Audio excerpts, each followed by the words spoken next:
شرک معاف نہیں کیا جائے گا، اس لیے کہ اللہ وحدہ لا شریک ہے، کبھی بھی کسی بھی طرح وہ شرک کو قبول نہیں کرتا۔ عزیز دوستو، جس طرح ایک شرک اکبر ہے نا کہ اللہ کے ساتھ کسی کو عبادت کے لائق سمجھنا، اسی طرح ایک شرک اصغر بھی ہے، وہ ہے تصنع کرنا، بناوٹ کرنا، ریاکاری کرنا، دکھلاوا کرنا، اس کو بھی شرک اصغر کہا گیا۔ اللہ چونکہ وحدہ لا شریک ہے تو اخلاص کو پسند کرتا ہے، فقط اس چیز کو قبول کرتا ہے جو خالص اللہ تعالیٰ کی رضا کے لیے کی جائے۔ ساری زندگی انسان کسی چیز کو دین سمجھ کر کرے، لیکن اس میں تصنع پیدا کر لے، ریاکاری اور دکھلاوا پیدا کر لے، اللہ کی بارگاہ میں وہ قابل قبول نہیں۔ تھوڑا کام کیا جائے لیکن فقط اللہ کی رضا کے لیے کیا جائے۔ آپ دیکھیں کہ اگر امام غزالی ایک بڑی خوبصورت مثال لکھتے ہیں، وہ فرماتے ہیں کہ ایک ریاکاری کی مثال یوں سمجھو، ریاکاری پر سزا ملنے کا معنی یوں سمجھو کہ ایک پہرے دار سے ایک بادشاہ بڑا راضی تھا کہ یہ تو رات بھی ساری کھڑا رہتا ہے اور میری حفاظت کے لیے تلوار اس نے تانی ہوتی ہے۔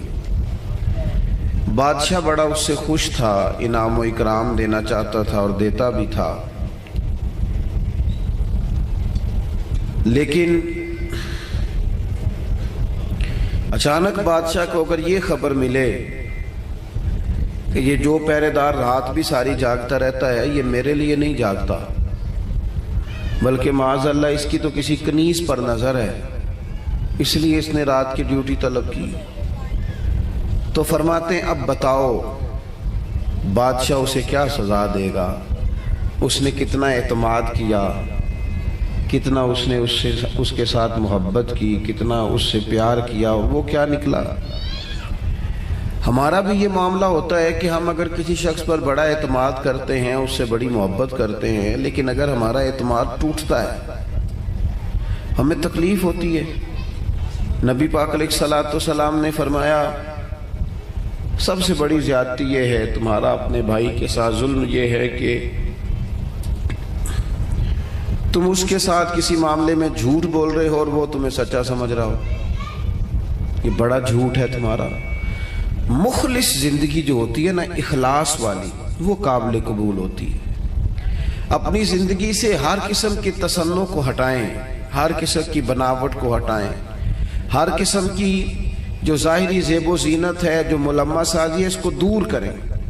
دینی کام بھی اگر اللہ کی رضا کے لیے نہ کیا جائے تو وہ دنیا بن جاتا ہے، اور اگر بظاہر وہ کام دنیا کا ہو لیکن کیا رب رسول کی رضا کے لیے جائے، اللہ رسول کی رضا کے لیے۔ دیکھیں نا، ایک آدمی تجارت کر رہا ہے، بظاہر تو وہ کاروبار کر رہا ہے، پیسے کما رہا ہے، بظاہر تو وہ کام کر رہا ہے جس کو عام مفہوم میں لوگ دنیا داری کرنا کہتے ہیں، لیکن حضور علیہ السلام نے فرمایا جو سچا تاجر ہوگا نا، سچا تاجر، اللہ قیامت کے دن اسے نبیوں کے ساتھ جگہ عطا فرمائے گا۔ وہ تجارت کر رہا ہے پر کر سچائی کے ساتھ رہا ہے، لوگوں کو صحیح چیز دے رہا ہے، تو اللہ تعالیٰ اسے کوئی اور رستہ نہیں ہے عورتوں کے گزرنے کی، گلی کوئی اور نہیں ہے، ادھر انتظام کیا نا، اس لیے نہیں بڑا جی کر کے سارے دوستان کہہ رہے پیچھے چل جاؤ، لیڈیز کا ادھر آؤں جا، تو یہاں سے کوئی راستہ رکھا ہے نکلنے کا، عورتیں ادھر بیٹھ رہی ہیں، ہاں تو ادھر سے رہی ہے نا جی، وہ اس گلی سے آ رہی ہے۔ اللہ آپ کو سلامت رکھے، خواتین کے لیے کوئی الگ بندوبست ہو جائے گزرنے کا تو وہ اچھی بات ہے، اللہ آپ کو سلامت رکھے۔ چلے میں جو بات عرض کر رہا تھا اس پر آپ کی توجہ دلاتا ہوں کہ جب انسان کا مزاج یہ ہو کہ وہ اللہ کی رضا کے لیے، اب کوئی آدمی رزق حلال کمانے کو نکلتا ہے، محنت مزدوری کے لیے جاتا ہے، تو لوگ تو یہی سمجھیں گے نا کہ دنیا داری کر رہا ہے۔ ایک شخص نبی پاک صلی اللہ تعالی علیہ وسلم کے سامنے سے گزرا، صحابہ بھی موجود تھے. تو جب وہ گزرا تو بعض لوگوں نے کہا دیکھو یہ کاش اللہ کے رستے میں جد و جہد کرتا، یہ تو دنیا داری کر رہا ہے. تو حضور نے فرمایا اگر اپنے بچوں کے لیے رزق حلال کمانے نکلا ہے پھر بھی اللہ کے رستے میں ہی ہے، اور اگر اس لیے نکلا ہوا ہے کہ کسی کے سامنے ہاتھ نہ پھیلانا پڑے تو پھر بھی یہ اللہ کے رستے میں ہی ہے. اور فرمایا اگر اس لیے نکلا ہے کہ اپنے بہن بھائی بال بچے ماں باپ دوست احباب کے ساتھ خیر کرے گا تو پھر بھی اللہ کے رستے میں. یعنی بظاہر وہ کام جنہیں لوگ دنیا کا کام سمجھتے ہیں اگر اس میں بھی رضا الہی شامل کر لی جائے تو وہ کام دین بن جاتا ہے. اور اگر جس کام کو لوگ دینی کام سمجھ کے کریں لیکن اس میں تصنع آ جائے، بناوٹ آ جائے، لوگوں کو ذرا پتہ چل جائے، ذرا میری بھی فوٹو آ جائے، ذرا میرا بھی نام ہو جائے، تو آپ نے دینی کام نہیں کیا یا آپ نے دنیا داری کی. تو اپنی زندگی میں اخلاص، میں اکثر دوستوں سے کہتا ہوں کہ میاں بیوی بھوک میں بھی گزارا کر لیتے ہیں، تھوڑی وسائل میں بھی زندگی گزر جاتی ہے، شرط یہ کہ ایک دوسرے کے ساتھ مخلص ہوں. لیکن اگر خاتون کو پتہ چلے کہ میرے ساتھ مخلص نہیں ہے اور خامد کو پتہ چلے کہ میرے ساتھ مخلص نہیں ہے تو وہ گھر نہیں چلتا. تو اگر اخلاص نہ ہو تو ایک گھر نہیں چلتا تو پورا دین کیسے چلے گا. اپنی زندگی میں اپنے مزاجوں میں اخلاص، بہت ساری ہماری پریشانیوں کا سبب ہمارا دکھاوا ہے. اور میں نے دیکھا ہے یہ جو دکھاوا کرنے والے ہیں بیچارے یہ بڑے ڈسٹرب لوگ ہیں، ذہنی طور پر شدید پریشان لوگ ہیں. دکھاوا کرنے والے بیچارے بڑی تکلیف میں ہیں کہ دیکھو یار میری فوٹو نہیں آئی. خود بتاتے ہیں اللہ کا شکر ہے جی میں فلانا کام بھی نیکی کا کرتا ہوں، بڑا کرم ہے جی فلاں خیر بھی. آپ کو یہ کیوں بتانا پڑا، اتنی پریشانی کیوں لگ گئی آپ کو؟ اگر آپ کرتے ہیں تو اللہ تعالیٰ اس کا اجر آپ کو عطا کرے گا. خود بخود آپ کو کیوں ایسا کرنا پڑا؟ اخلاص والی زندگی گزاریں، اپنے لہجوں میں اپنے لفظوں میں حسن اور صفائی لائیں. دیکھیں نبی پاک صلی اللہ تعالیٰ علیہ وسلم نے فرمایا قیامت کے دن کچھ لوگ بڑی نیکیاں لے کے رب کی بارگاہ میں حاضر ہوں گے، ان کے پاس بڑی نیکیاں ہوں گی، لیکن اللہ فرمائے گا تم نے نیکیاں تو کی تھیں پر کی تھی لوگوں کو دکھانے کے لیے. اب اس طرح کرو جن کو دکھانے کے لیے نیکی کی تھی انہی سے جا کے اجر مانگو، میرے لیے کی نہیں، لہذا ان سے اجر مانگو جن کے لیے تم نے نیکی. بڑا سخت معاملہ ہے اور بڑا اذیت ناک مسئلہ ہے دکھاوے کا. یعنی کوئی بھی آپ کام کریں، آپ کسی کے شاگرد ہوں تو مخلص ہوں، کسی جگہ ارادت مند ہوں تو مخلص ہوں، کسی جگہ استاد ہوں تو مخلص ہوں، کسی جگہ آپ کی ذمہ داری تعلیم و تربیت کی ہو تو مخلص ہوں. اگر اخلاص نہیں ہوگا تو پھر ریاکاری کا سادہ ترجمہ اداکاری ہوتا ہے. پھر اداکاری بندہ کتنی کو کرے گا، تھک جائے گا. آپ مخلص ہو کر اپنا کام بھی صحیح کر کے کریں اللہ کی رضا کے لیے.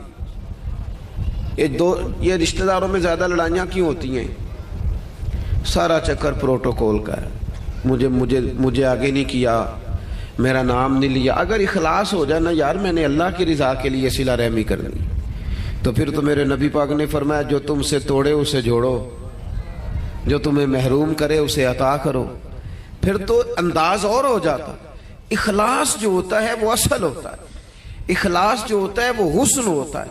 اور نبی پاک علیہ السلام نے فرمایا مخلص ہو جاؤ، خالص ہو جاؤ اللہ کی رضا کے لیے، تمہارا تھوڑا عمل بھی تمہیں کفایت کر جائے گا، تھوڑا عمل بھی تمہارے لیے زیادہ ہو جائے گا. مخلص ہو جاؤ، تھوڑا عمل بھی فائدہ دے گا. لیکن اگر اخلاص نہیں تو پھر تو انسانی زندگی انتہائی کٹھن ہو جاتی ہے، وقت گزارنا مشکل ہو جاتا ہے. مخلص ہے نا جو بندہ تو وہ سادہ بھی ہے، جو مخلص ہے وہ چھپا ہوا بھی ہے. اور حضور نے فرمایا اسے مبارک ہو جسے تھوڑے لوگ جانتے ہیں. وہ بندہ ویسے ہی انفرادی ہو جاتا ہے. اخلاص اپنی زندگی میں، اپنے معاملات میں، اپنی روٹین میں. اس کو میں نے ایسے لوگوں کو دیکھا جو ٹیچر ہیں کسی ادارے میں، خود پتہ چل جاتا ہے انہیں کہ یار یہ بچہ کمزور ہے، غریب ہے، اس کے ماں باپ زیادہ اخراجات قبول نہیں کر سکتے، اٹھا نہیں سکتے. تو میں نے دیکھا ہے کہ وہ استاد سب اپنی جیب سے اس کا خرچہ دے رہے ہوتے ہیں. یہ اخلاص ہے. اگر مخلص ہو جائیں منتظمین معاونین تو بہت سارے بچے جو تعلیم سے رہ جاتے ہیں وہ نہ رہیں، وہ پڑھ جائیں۔ ہم اگر مخلص ہو جائیں، اخلاص ہو جائے تو ہم بہت سارے لوگ ایسے ہوتے ہیں جن کو ساتھ لے کے چل سکتے ہیں، ان کے کاروبار سیٹ کرنے میں مددگار ثابت ہو سکتے ہیں، لیکن وہ ہمارا تو خیال ہوتا ہے کہ کہیں ایسا نہ ہو کہ وہ بھی سیٹ ہو جائے تو میرے برابر نہ آ جائے۔ مخلص اگر ہو جائیں تو زندگی میں بڑے سارے لوگوں کا ہاتھ تھامیں گے، بڑے سارے لوگ ہوں گے جن کو لے کے چلیں گے۔ شرط اللہ کی رضا ہے، اللہ کی رضا شرط ہے۔ اگر اللہ تعالیٰ کی رضا، وہ حضرت سعد بن ابی وقاص رضی اللہ تعالیٰ عنہ کہتے ہیں جب ہم قادسیہ کے علاقوں میں جنگ لڑ رہے تھے نا، تو وہاں ایک شخص بڑا مہنگا مال غنیمت، بعض نے تو لکھا ہے کہ تاج سونے ہیرے لگے ہوئے تھے، بادشاہ کا تاج، وہ بندہ نہ ڈھونڈ کے لایا، مل نہیں رہا تھا، جنگ ہوئی تو ریتلا علاقہ تھا، تاج بادشاہ کے کہیں کھو گیا۔ تو ایک آدمی سادہ سا فوجی وہ تاج لے کے شام کو سپہ سالار کے خیمے میں داخل ہوا، تو ان سے جب پوچھا گیا، وہ تاج انہوں نے پیش کیا، چہرے پہ کپڑا ڈالا ہوا تھا، تو ان سے پوچھا گیا کہ آپ بڑے امیر آدمی ہیں جو آپ نے بڑی دیانتداری سے یہ تاج واپس کر دیا؟ کہنے لگے نہیں، گزر بسر مشکل سے ہے۔ تو کہا پھر آپ نے اتنا مہنگا تاج ہاتھ آیا تھا واپس کیسے کر دیا؟ کہنے لگے میں نے اپنے رب کو راضی کرنا ہے، دیانتداری اللہ کی رضا کے لیے دکھائی۔ اب وہ واپس جانے لگے تو ان کو آواز دے کے پوچھا گیا نام ہی بتاتے جائیں، قبیلہ ہی بتاتے جائیں۔ یہاں تو آپ کو پتہ ہے تصویریں بھی لگتی ہیں، اخبار بھی آتے ہیں، فیس بک بھی چلتی ہے، فلانے کو بھی پتہ چل جاتا ہے، بورڈ بھی لگتے ہیں، پھٹیاں بھی، یہاں تک کہ لوگ مسجد کی ٹائلوں پہ بھی نام لکھوا لیتے ہیں برائے صالح ثواب۔ وہ فرشتوں کو پتہ ہے کس کے لیے کیا ہے، پتہ ہے جس نے اجر دینے ہیں اسے، آپ کس حساب سے نام لکھوا رہے ہیں؟ پتہ ہے اللہ کو جس نے اجر دینا ہے اسے وہ جانتا ہے۔ تو ان کو آواز دے کے کہا گیا نام ہی بتا دے۔ تو وہ صحابی کہنے لگے جس رب اور رسول کے لیے میں نے یہ کام کیا وہ میرا نام بھی جانتے ہیں، باپ کا نام بھی جانتے ہیں، قبیلہ بھی جانتے ہیں۔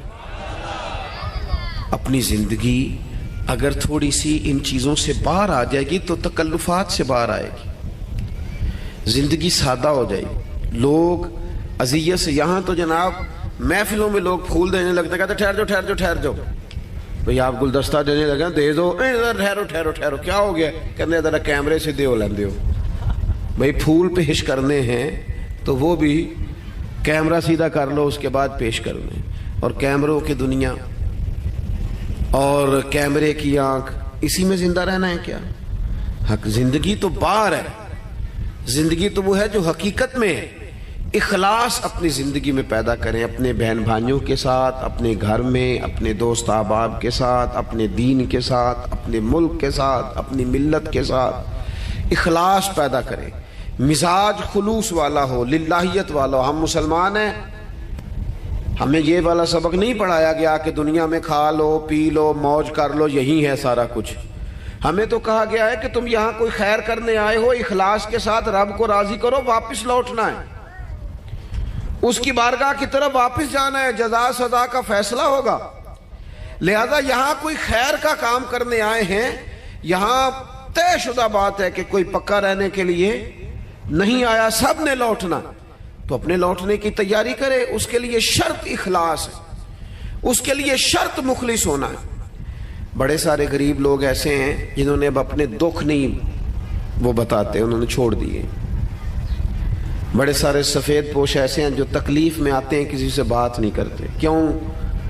انٹرویو بڑا لمبا دینا پڑتا ہے، کاغذات ہی بڑے دکھانے پڑتے ہیں، پوچھ ہی بہت گہری ہوتی ہے، تفصیلات ہی بڑی دینی پڑتی ہیں۔ حالانکہ رب نے جب ہمیں دیا تھا تو اتنی تفصیلات نہیں جانی تھی، پوچھی تھی، حکم نہیں دیا تھا، وہ تو خیر جانتا ہے سارا کچھ، لیکن اس نے اتنے سوال جواب جو جس ذریعے سے ہمیں دیے وہ ذریعہ اتنے سوال و جوابوں والا نہیں تھا۔ ہم جب لیتے ہیں تو پھر ماحول اور ہوتا ہے، اور جب دینا پڑتا ہے تو حالانکہ وہ کہتا ہے وَمِمَّا رَزَقْنَاهُمْ يُنْفِقُونَ، اس میں سے خرچ کر جو میں نے تجھے دیا ہے، دیا ہی میں نے، اب اس میں سے دے۔ تو ہمارے ہاں جناب بڑی لمبی، اب تو لوگ بتاتے نہیں، کہتے ہیں چپ کرو، عزت نفس کا مسئلہ ہے، اگر بات کریں گے تو بات کھل جائے گی، بات آگے نکل جائے گی. لیکن جو دینے والے تھے، جو عطا کر، حضرت عبداللہ ابن عمر رضی اللہ تعالیٰ عنہ، ان کا نا ایک غلام زیادہ عبادت کرنے لگ گیا، اللہ اللہ زیادہ کرتا تھا، نفل زیادہ پڑھتا، ذکر اذکار زیادہ کرتا، عبادت زیادہ کرتا، تلاوت زیادہ کرتا، درود پاک زیادہ پڑھتا. تو جناب عبداللہ ابن عمر نے اسے آزاد کر دیا. فرمایا اللہ کی حضور حاضر ہونا چاہتا ہے، ہم کیوں اسے پابند کریں، اسے آزاد کرتے ہیں. اسے آزاد کر دیا. ایک اور غلام نے سوچا کہ یار یہ تو بڑی بات ہے، اس نے بھی اللہ اللہ شروع کر دیا. حضرت عبداللہ ابن عمر نے اسے بھی آزاد کر دیا. اب وہ غلاموں نے کام پکڑ لیا، نفل پڑھتے، آپ اسے آزاد کر دیتے. ایک دن آپ کے بیٹے کہنے لگے بابا جان یہ آپ کو دھوکہ دیتے ہیں، بعد میں پتہ نہیں پانچوں بھی پڑھتے ہیں کہ نہیں. آپ کے سامنے یہ نفل پڑھتے ہیں، بڑے سجدے کرتے ہیں، آپ آزاد کر دیتے ہیں، آزادی کے بعد پتہ نہیں کیا کرتے ہوں گے، دھوکہ دیتے ہیں. تو حضرت عبداللہ ابن عمر نے بڑی ہی اعلیٰ بات کر دی. رب کے بندوں کی یہی شان ہوتی ہے. فرمانے لگے یہ مجھے رب کے نام پہ دھوکہ دیتے ہیں، میں تیار ہوں دھوکہ کھانے کے لیے. اس نام پر میں دھوکہ کھانے کو، یہاں لوگ بڑے بڑے ناموں پہ دھوکے نہیں کھاتے، تیرا پلاٹ مہنگا بیچ دوں گا، لوگ دھوکہ کھا نہیں جاتے. تو جمع کرا تیرے 100 کے 250 ہو جائیں گے، کھاتے نہیں. دولت کے نام پہ تو دھوکے کھاتے ہیں نا لوگ، اقتدار کے نام پر بھی تو دھوکے کھاتے ہیں نا. تو کہا اگر اللہ کا نام لے کر یہ مجھے دھوکہ دینا چاہتے ہیں تو میں دھوکہ کھانے کو تیار ہوں. اخلاص پیدا کریں زندگی کے اندر، للہیت پیدا. آپ اتنے سارے لوگ آئے ہیں، اگر ہم 50-60 لوگ بھی کسی ایک علاقے میں مخلص ہو جائے نا، اور ہمارا ذہن بن جائے کہ ہم نے اخلاص کے ساتھ اس علاقے کی خدمت کرنی ہے، علاقے کے مسائل کو دیکھنا ہے. آپ تو ماشاءاللہ بہت زیادہ ہیں، میں کہہ رہا ہوں 40-50 لوگ بھی ہوں تو وہ گلی سے گزر رہے ہوتے ہیں تو گاڑی جو ہے وہ کسی کھڈے میں لگتا ہے، ٹائر تو اس پہ تبصرہ ہوتا ہے، ساڑھی حکومت کوئی کام نہیں کر دی، ویکو کڈے کھڈے نے. حالانکہ وہ 10 منٹ کا کام ہے، گاڑی سائیڈ پہ کی جائے، ایک دھابڑا ایک کئی اسے پکڑا جائے اور کھڈے کو بند کر دیا جائے. اور وہ میں نے تو دیکھا ہے کہ جو 4 کروڑ روپے اپنے گھر پہ لگاتا ہے وہ 10 لاکھ روپے گلی پہ لگانے کو تیار ہی نہیں ہوتا. ساری گلی میں پانی کھڑا ہے. ہم ساری زندگی تبصروں میں وقت گزارتے ہیں، گفتگو میں وقت گزارتے ہیں. ہم نیک نظر آنا چاہتے ہیں، نیک بننا نہیں چاہتے. ہم چاہتے ہیں ہماری شہرت ہو جائے، ہم نیک لوگ ہیں، لیکن نیکی کرنی نہ پڑے. خیر والا کام ہے اسے کر گزریں اور اللہ کی رضا کے لیے کر گزریں. یہ مساجد کے باہر، مدارس کے باہر اکثر علماء کے نام لکھے ہوتے ہیں، بانی اور محتمم، چلو وہی ہوں گے، ہوتا بھی ہے ایسا، لیکن اس بندے کا بھی بڑا کردار ہوتا ہے جو اس میں ڈھیر سارا حصہ ملا جاتا ہے اور ساتھ یہ بھی کہہ جاتا ہے میرا نام نہ لے آ جائے. وہ بھی بڑا مخلص ہوتا ہے، وہ بھی بڑا بانی ہوتا ہے جو کہہ جاتا ہے میرا ذکر کرنا سارا میرے ذمے لگا دیں، آپ لنگر کا خرچہ ساری محفل کا دے دوں گا، میرا نام نہ لینا. اس سے دل ٹھنڈا رہتا ہے، اس سے طبیعت ٹھنڈی رہتی ہے. لیکن اگر فون پہلے ہی چل پڑے میں آ رہا ہوں، میں کیا کر رہا ہوں، اور جناب دیکھنا میں انقلاب برپا کر دوں گا، تو بھئی آپ گرج رہے ہیں، برسنے کی امید ذرا تھوڑی ہے. جو برستے ہیں ان کو گرجنے کی ضرورت، وہ تو کام کر کے گزر جاتے ہیں. بات زیادہ نہیں کرنی، بس میں ختم کرنے لگا ہوں، آپ نے توجہ کرنی ہے. اپنی زندگی جب اخلاص والی ہوتی ہے نا تو مخلص، یہ کیسے ہو سکتا ہے کہ آپ کسی کے ساتھ مخلص نہ ہو اور پھر آپ دعویٰ کریں وہ مخلص ہو جائے؟ یہ کیسے ہو سکتا ہے؟ آپ پہلے مخلص بنے، پھر باقی لوگ بھی آپ کے ساتھ مخلص ہو جائیں گے. ہم چاہتے ہیں ساری دنیا میرے ساتھ مخلص رہے. وہ امام غزالی رحمت اللہ علیہ سے پوچھا ایک شخص نے کہ مخلص دوست نہیں ملتا، تو فرمانے لگے چل تو ہی مخلص ہو جا، تو ہی مخلص ہو جا.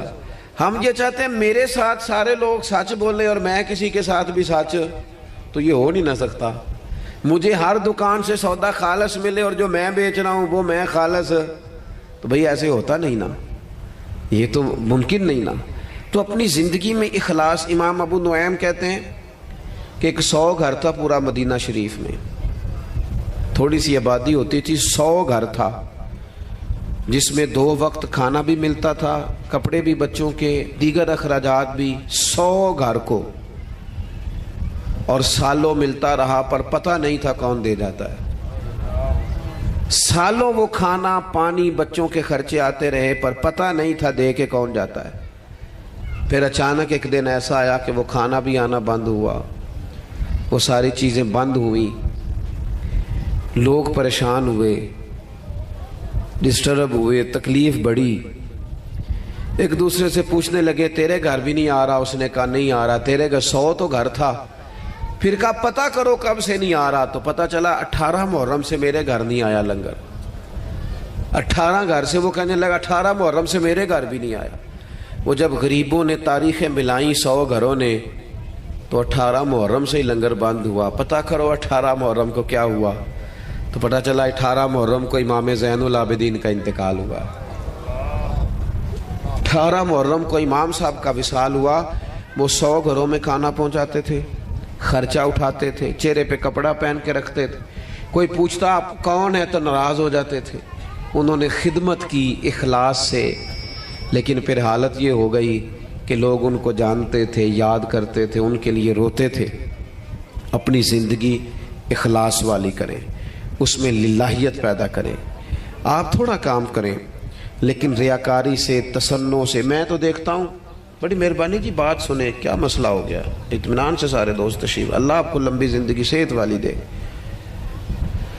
میں تو دیکھتا ہوں لوگ اپنے والدین کو حج پہ بھیج کے لوگوں کو بتاتے ہیں میں نے بھیجا ابا جی کو حج پہ، تو ابا جی آپ کہتے بھائی جان آپ نے بھیجنا تھا۔ اب یہ بتانے کی کوئی ضرورت ہے؟ فلاں کے ساتھ میں نے نیکی کی، بھگی اگر آپ اتنے پریشان تھے تو پھر نہ کرتے۔ یہ چیزیں آزمائش میں ڈال دیتی ہیں، اپنے تکلیف میں آ جاتے ہیں، یار یہ نام لے رہا ہے۔ وہ ہمارے ایک جگہ ختم شریف تھا، تو میں ایک جگہ حاضر ہوا اصالہ ثواب کی تقریب میں، تو وہ کہنے لگے یہ آپ نے جب دعا مانگنی ہے نا ختم شریف پہ، تو یہ بھی بتانا ہے کہ 50,000 روپے ہم نے مسجد میں دیا ہے، اور یہ اتنا اتنا کچھ جو ہے وہ ہم نے اور بھی خدمات کی ہیں، یہ والد صاحب کے لیے نا ذرا بول دیجئے گا۔ تو میں نے انہیں کہا ٹھیک ہے، دعا مانگ دی، میں نے کہا جو پڑھا پڑھایا ہے۔ وہ بعد میں مجھ سے کہنے لگے آپ نے بتایا نہیں۔ میں کہا کنوں دسنا ساجے؟ کہنے لگے وہ ذرا، میں نے کہا خدا کے بندے ابا جی کیا دے گئے آپ کو زندگی پوری میں؟ کہنے لگے بڑا کچھ۔ تو میں نے کہا انہوں نے بھی مسجد اعلان کرایا تھا کہ میں بچوں کو زمین دے کے جا رہا ہوں، گھر دے کے جا رہا ہوں، دکان اعلان کرایا تھا؟ کہنے لگے نہیں۔ تو میں نے کہا تو 50,000 دے کے اعلان کراتا پھرتا ہے، کیا مطلب چکر میں پڑ گئے؟ اس سے تو کوفت پیدا ہوتی ہے۔ اپنی زندگی اخلاص والی کرنی ہے، اس میں للہیت پیدا کرنی ہے، اور کوشش کریں کہ عمل ضرور کوئی نہ کوئی کریں۔ 3 باتیں میں نے آپ سے کرنی ہیں آخر میں، اور ان پر آپ نے عمل کرنا ہے، کریں گے انشاءاللہ تعالی۔ ایک تو کچھ نفل نماز گھر میں پڑھا کریں، یہ ضروری ہے گھر کے ماحول کو درست رکھنے کے لیے۔ 10 نفل، 8 نفل، 6 نفل، کچھ نہ کچھ نفل نماز گھر میں ضرور ادا کریں، اس سے گھر میں برکت بھی ہوگی۔ اور حضور نے فرمایا اپنے گھر کو قبرستان نہ بناؤ، کچھ نماز گھر میں بھی پڑھا کرو۔ دوسرا، کچھ قرآن مجید کی تلاوت گھر میں ضرور کرنی ہے، یہ اپنا ذوق بنائیں۔ بچوں کو بار بار کہنے سے نا کہ قرآن پڑھو تو وہ کوئی نہیں پڑھتے، آپ کھول لیں انشاءاللہ وہ بھی پڑھیں گے، آپ پڑھیں وہ بھی پڑھیں گے۔ اور تیسری بات یہ کہ گھر میں نا میرے نبی پاک علیہ السلام کا ذکر ضرور کریں، روز حضور کی سیرت کی کوئی بات سنا دیں، کوئی حدیث پاک سنا دیں۔ کچھ نہ ہو سکے تو بچوں سے کہیں پتر کوئی نعت شریف تو سنا تھوڑی سی، اپنے بچوں سے۔ اپنے گھر میں ذکر رسول کا مزاج بنائیں، اپنی طبیعت میں حضور کے تذکروں کو پیدا کریں ماحول میں۔ نتیجہ کیا ہوگا؟ اس کا نتیجہ یہ ہوگا کہ ہمارے گھروں میں راحت آئے گی، گھروں میں سکون ہوگا، گھر کے اندر للہیت پیدا ہوگی، گھر کے ماحول میں آپ دیکھیں گے کہ ایک الگ سے خوبصورتی پیدا ہو گئی ہے۔ اپنی زندگی میں بہت سارا اخلاص پیدا کریں، بہت ساری للہیت، کوئی بھی خیر کا کام کریں تو تصنع سے، بناوٹ سے، ریاکاری سے اپنے آپ کو بچائیں۔ میرے رسول پاک صلی اللہ علیہ وسلم نے لوگوں کو خالص کر دیا، اتنا خالص کر دیا، اتنا خالص کر دیا کہ مکے سے جب ہجرت کر کے لوگ مدینے آئے تو مدینے والوں نے آدھی جائیدادیں بانٹ کے دے دی۔